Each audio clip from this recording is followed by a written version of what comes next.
j'espère que vous allez bien. On se retrouve aujourd'hui pour une nouvelle vidéo dans laquelle je voulais aborder les cartes de crédit, de débit au Canada.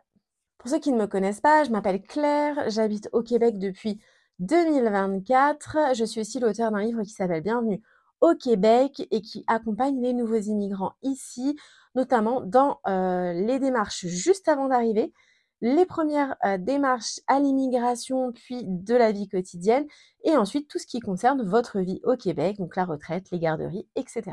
J'avais envie d'aborder le sujet bancaire, puisque c'est de mon côté quelque chose qui a été très anxiogène avant notre arrivée, puisque je pense qu'en France, on n'est pas forcément habitué à vivre à crédit, en tout cas avec des cartes de crédit, puisqu'on fait des crédits bien évidemment, mais pas avec des cartes de crédit et on n'est pas forcément habitué à jongler avec 2 types de cartes.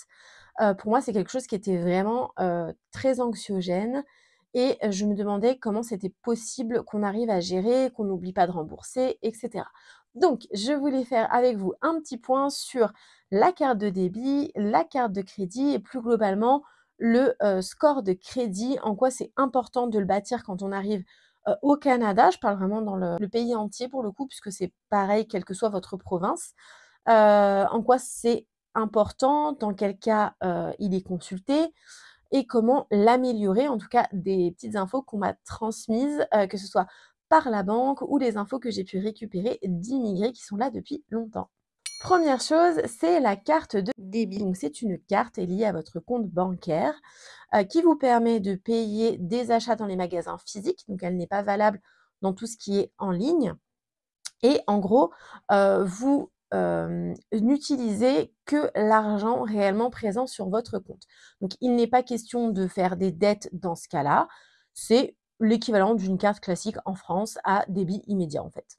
Le petit point négatif de cette carte, c'est, qu'elle ne vous permet pas de bâtir votre, score de crédit, qui est indispensable ici et elle est assez mal protégée contre les fraudes. Le deuxième type de carte, c'est la carte de crédit. Donc, c'est une carte avec un montant qui vous est alloué par la banque lors de votre arrivée, un montant que vous pouvez emprunter, mais que vous devez rembourser tous les mois. Par exemple, c'est souvent le cas chez Desjardins, lorsque vous arrivez, si vous n'avez pas forcément d'emploi, la banque va vous autoriser 500 $ de crédit sur cette carte. Ces 500 $ tous les mois, il faut que votre carte soit à 0. Si vous voyez que, arrivé à la fin du mois, quand vous allez recevoir votre relevé, vous ne pouvez rembourser qu'une partie, la banque vous donne cette possibilité. Elle va vous noter un petit montant que vous devez rembourser. La seule chose, c'est que tout ce que vous n'avez pas remboursé, donc la différence entre le montant total que vous devez et le petit montant que vous avez remboursé, dessus des frais s'appliquent entre 19 et 22. C'est vraiment énorme. Selon les banques et selon si vous avez un emploi, vous avez un montant de crédit plus ou moins gros. La plupart du temps, c'est autour de 250-500 $ dans ces eaux-là pour les nouveaux arrivants et ça peut aller jusqu'à des milliers de dollars pour les personnes qui sont là depuis toujours. Cette carte de crédit, pourquoi elle est importante? C'est parce qu'elle va vous permettre de bâtir votre historique de crédit. Cet historique de crédit, on pourrait se dire qu'on peut s'en passer. C'est pas du tout possible, soyons clairs. Lorsque vous faites une demande de logement en location, par exemple, le propriétaire va faire une enquête de crédit. Et si vous êtes un bon payeur, votre dossier pourra être accepté. À l'inverse, si vous êtes un mauvais payeur, ça peut poser problème. Pareil, lorsque vous entrez dans certains emplois, des enquêtes de crédit sont faites, c'est mon cas et c'était le cas de mon conjoint, où en gros, l'organisme mandaté par l'employeur, grâce à votre NAS en fait, votre numéro d'assurance sociale, va être capable de vous dire, c'est pas vous qui rentrez l'information, hein, c'est eux qui le connaissent, vous avez une carte de crédit, d'un montant de, 1 000 $ par exemple. Vous avez, je vous dis n'importe quoi, un crédit voiture, vous avez un crédit étudiant, enfin voilà, peu importe. Il connaît toute votre historique de crédit et en fait, votre historique de crédit vous permet également d'obtenir des taux d'intérêt, plus intéressants, lorsque vous voulez acheter, ou si vous voulez donc une maison pardon, enfin un logement ou, si vous voulez emprunter pour une voiture par exemple et cetera. Donc plus votre historique de crédit a un taux, heu, correct, bien, bon, plus votre taux d'intérêt sera bas. Donc c'est plutôt intéressant et surtout indispensable. Il existe, des cartes de crédit avec du cashback, avec, des avantages et cetera. Moi, je vous dirais que la première année, c'est bien de prendre une carte de crédit assez basique et vous voyez ensuite selon vos dépenses, puisque ça va dépendre de la façon dont vous dépensez votre argent.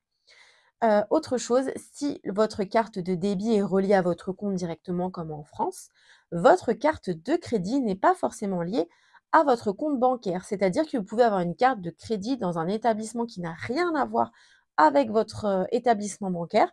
Par exemple, vous avez des cartes de crédit qui existent chez Costco, chez Tim Hortons. Globalement, chez n'importe quel commerçant, vous avez des cartes de crédit qui existent. Bien sûr, vous pouvez prendre une carte de crédit auprès de votre banque. Nous, c'est ce qu'on a choisi de faire au départ pour que ce soit plus simple. Mais beaucoup de gens choisissent dans les mois qui suivent de prendre par exemple une carte de crédit chez Costco puisque ça rapporte des avantages. La seule chose, c'est que cette carte, il faut bien penser à la rembourser comme votre carte liée à votre compte, votre carte de crédit pardon, si vous en avez une qui est liée à votre compte. Il faut surtout pas l'oublier parce que ça peut impacter négativement votre, score de crédit. L'autre avantage de la carte de crédit, c'est qu'elle est, elle vous permet pardon, de payer sur tous les sites en ligne et surtout elle est davantage protégée pour tout ce qui concerne les fraudes. Donc c'est quand même intéressant de pouvoir l'utiliser. Généralement, le montant qui vous est accordé par votre banque peut être réévalué, dans les mois qui suivent votre arrivée. En général, dans les 5-7 mois qui suivent votre arrivée, votre banque peut vous proposer, c'est pas obligatoire, d'augmenter votre plafond de crédit.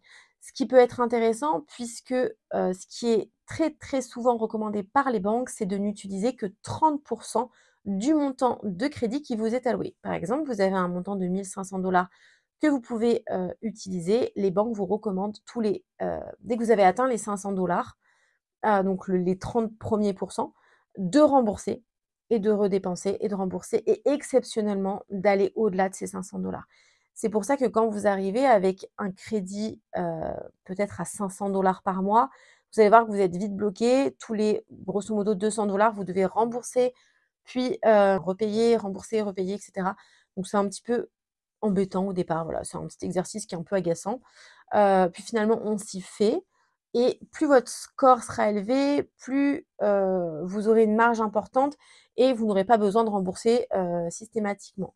Sachez que si vous dépassez le montant qui vous est alloué pardon, ça va bloquer, vos transactions. En tout cas, c'est notre cas. C'est-à-dire qu'au tout départ, comme on avait que 500 je vous avoue que quand vous faites, des courses à 200 puis une petite course, je sais pas moi, chez Dollarama à 50 puis des grosses courses à Costco, bim, ça bloque. Donc il faut bien rembourser votre emprunt avant de pouvoir tout utiliser et cetera. Donc voilà, maintenant on est bien plus haut, donc c'est beaucoup plus simple. Mais ça reste un exercice, à bien faire au départ, c'est-à-dire rembourser régulièrement. Sachez également qu'à chaque fois que vous ferez une demande même de simulation de crédit, soyez vraiment vigilants car en fait, ça interroge votre code de crédit et ça impacte négativement votre code de crédit. Donc par exemple, si vous recherchez, je sais pas, une voiture et que vous souhaitez faire un emprunt pour acheter cette voiture, faites attention quand vous allez chez les concessionnaires car ils peuvent faire des demandes, sur votre code de crédit et dans ces cas-là, à chaque fois, ça va impacter, même si vous ne donnez pas suite derrière et que vous n'achetez pas la voiture. Donc ça, il faut vraiment être super vigilant, à ne pas faire des simulations de crédit, on va dire, à n'importe quel endroit. Pour finir, comment est-ce qu'on sait quel est notre code de crédit? Vous avez, 2 sites, sur lesquels vous pouvez aller voir qui sont Equifax et TransUnion. Et pour ma part, je passe par un site qui m'a été conseillé, puisque je ne sais pas pourquoi je suis bloquée sur, TransUnion et je n'arrive pas à faire, ou l'inverse sur Equifax, enfin voilà, il y a un des 2, c'est payant et l'autre, je n'arrive pas à le faire, je sais pas pourquoi. Donc je passe par l'application Borrowell, donc je vous mettrai toutes les infos, en barre d'infos, et qui me permet de consulter, ma cote de crédit, pardon. Après TransUnion ou Equifax, je ne sais plus, il y a un des 2 qui fonctionne. Quand il fonctionne, pardon, ça permet également de consulter régulièrement votre code de crédit.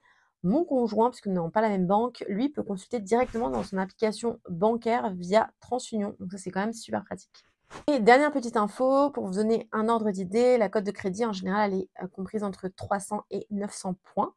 On considère qu'à partir de 700-730 points, c'est une excellente cote de crédit et en gros entre 640 et 700 et quelques, vous êtes considéré comme étant un bon payeur. Donc c'est vraiment la tranche à atteindre, bien sûr, plus vous allez haut, mieux c'est et plus ça vous permet d'obtenir des taux intéressants ou de pouvoir accéder, à, un logement locatif et cetera. Cette vidéo est terminée, j'espère qu'elle vous a, apporté des réponses ou en tout cas qu'elle vous a éclairé sur certains points par rapport aux cartes de crédit et aux cartes de débit. N'hésitez pas si vous avez des questions et dans la mesure du possible, je pourrais essayer d'y répondre.